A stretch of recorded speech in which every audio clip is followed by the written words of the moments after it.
নিজে কমপ্লেন করেছে, কিন্তু রাজ্য থেকে কোনো কমপ্লেন করা হয়নি। পাশের রাজ্য বিহার থেকেও লালু প্রসাদ যাদবের ছেলে উনি কমপ্লেন করেছে, তেজস্বী যাদব। এম.কে. স্ট্যালিন কর্ণাটকের উনিও কমপ্লেন করেছে, কিন্তু আমাদের ভাগ্য খারাপ যে দিদি এখনো কমপ্লেন করার সুযোগ পাইনি। কবে কমপ্লেন করবে এটাও আমরা দেখবো।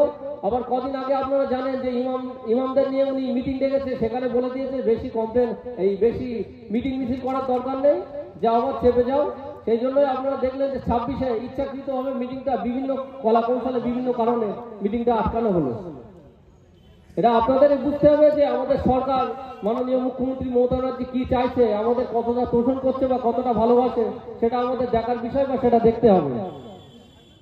আরো 3 জন আমাদের এমপি আছে, মাননীয় দীপক অধিকারী। উনি শুটিং নিয়ে এত ব্যস্ত যে উনি ওখানে গিয়ে ভোট দেওয়ার ওনার একটা সুযোগ হলো, সাহস হলো না, বা ভোট দিতে যেতে পারেনি। শতাব্দী উনিও যেতে পারলো না ভোট দিতে, উনি খুব ব্যস্ত মানুষ।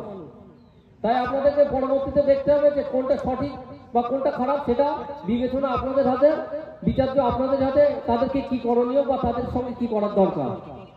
আর এই 26,000 যে আমাদের ভাইদের বোনদের চাকরি গেল, এটা খুব আশ্চর্য ব্যাপার।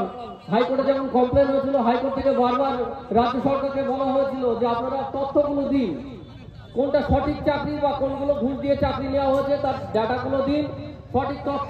যারা সঠিক চাকরি পেয়েছে সেগুলো বাদ দিয়ে যারা ঘুষ দিয়ে চাকরি পেয়েছে তাদের নামগুলো বাদ দিয়ে দেবো। কিন্তু অপদার্থ রাজ্য সরকার এটা করতে ব্যর্থ হয়েছে, ওগুলো তো সব পুড়িয়ে ফেলে দিয়েছে। কি করে দেবে? এগুলো তাদের পক্ষে তো দেওয়া সম্ভব হয়নি, কারণ তাদের কাছ থেকে ঘুষ নিয়ে টাকা নিয়ে যে চাকরিগুলো দিয়েছে সেগুলো তারা করতে ব্যর্থ। এর মধ্যে যারা সঠিকভাবে চাকরি পেয়েছে তারাই আজকে চাকরি ছাড়া, তাদের জন্য আমার খুব খারাপ লাগছে। বেতনটা কিন্তু কিছু